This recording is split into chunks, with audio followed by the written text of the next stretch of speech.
This is problem number 70 from chapter 12. It's on page 529. Slider C has a mass of 200 grams and may move in a slot cut in arm AB, which rotates at the constant rate theta dot, initial, that's what the knot is for, is equal to 12 radians per second in a horizontal plane. The slider is attached to a spring of constant K equals 36 newtons per meter, which is unstretched when R equals 0. Knowing that the slider passes through the position R equals 400 millimeters, which is 0.4 meters, with a radial velocity of VR equals plus 1.8 meters per second, determine at that instant A, the radial and transverse components of its acceleration, and B, its acceleration relative to arm AB. Finally, C, the horizontal force exerted on the slider by arm AB. Okay, so let's see. We're given figure P1270. We're given that the mass of the collar is 0.2 kilograms. The angular speed is 12 radians per second, and by the way, it's constant, so that really what we're given is that the second derivative, or the rate of change of the speed, is 0. And then the spring constant, K, is 36 newtons per meter. Now the particular position of interest, R, is 0.4 meters. That's where the slider is located in the slot at the moment we're analyzing it. And at that particular position, the radial velocity is equal to 1.8 meters per second. Let's see, what else have we got? Well, the other thing we have is that the spring is at rest when the block is centered. And now we're going to use a vector R essentially to track the position of the slider C.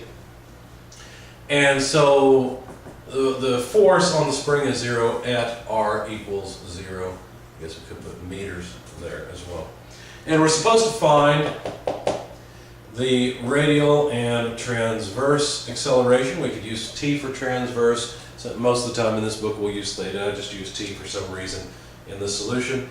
We're supposed to find the acceleration of the block with respect to the arm. So that's the acceleration of C, which is the block with respect to arm AB, and the force from AB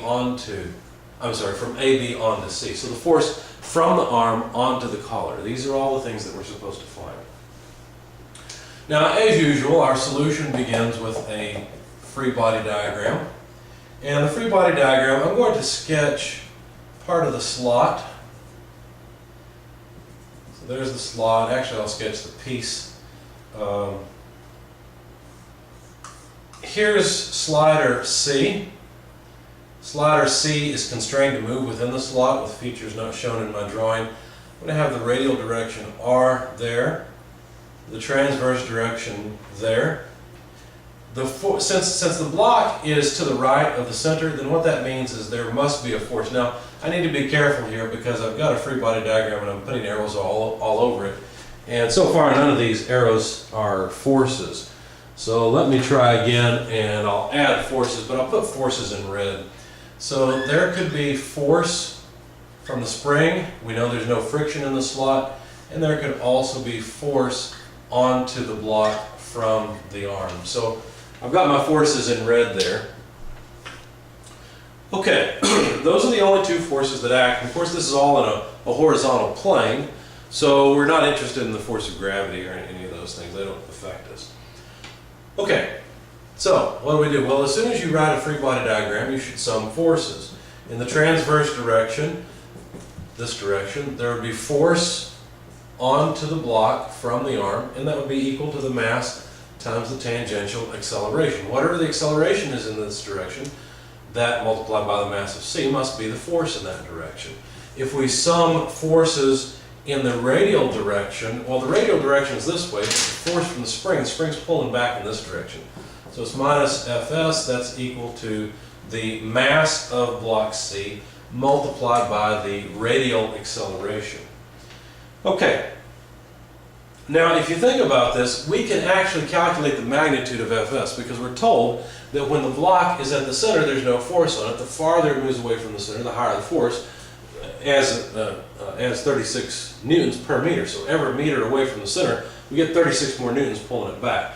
we're only 0.4 meters away from the center, or the block is, and so we're only going to get 40% of that. So basically, the spring force can be calculated as Kr, 36 newtons per meter, multiplied by 0.4 meters, as I just said, and that comes out to 14.4 newtons. So there's the spring force acting on C. Now, we're kind of going about this backwards from what we would normally approach a problem. Most of the time the forces are unknown. In this case, the force is known. And so what we can do is solve for the radial acceleration, because the spring force is known.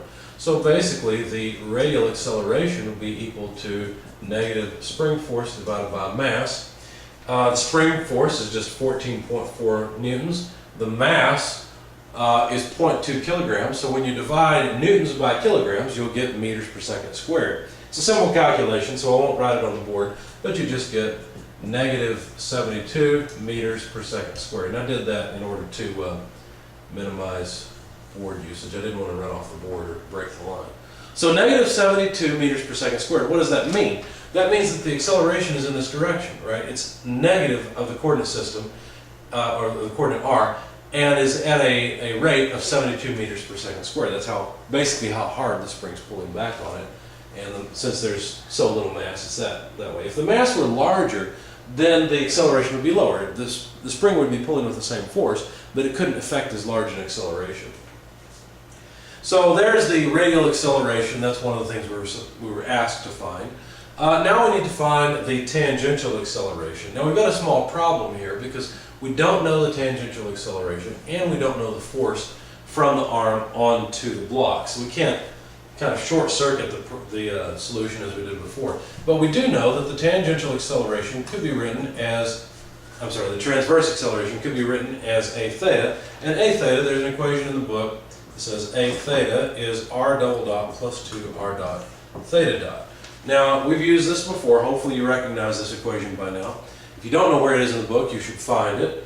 But it's back in chapter 11. And all it does is it relates a vector, which is describing the position of some particle and the motion of that particle, to the radial and in this case, to the transverse acceleration. Anyway, where is that vector? Where is that vector r? Well, it's just right here. Okay, there's the vector r. And it's that vector whose angle is changing, right? Because we have some reference. Let me draw it off this way. And so there's theta. That vector is changing, and basically we just need to figure out how it's changing so that we can deal with this. Now, fortunately, we already know that the rotation speed is constant. This thing is just rotating around at constant speed because theta double dot is 0. If theta double dot is 0, that piece is gone. We also know theta dot.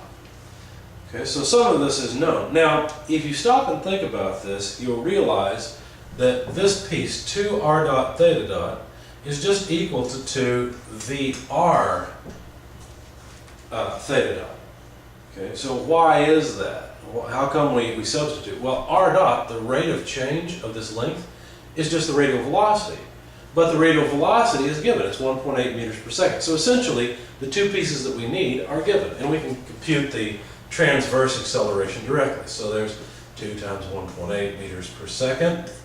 Okay, that's 2 times VR. Theta dot is 12 radians per second. Radians go away for free. And we get meters per second squared. And in fact, the transverse acceleration is 43.2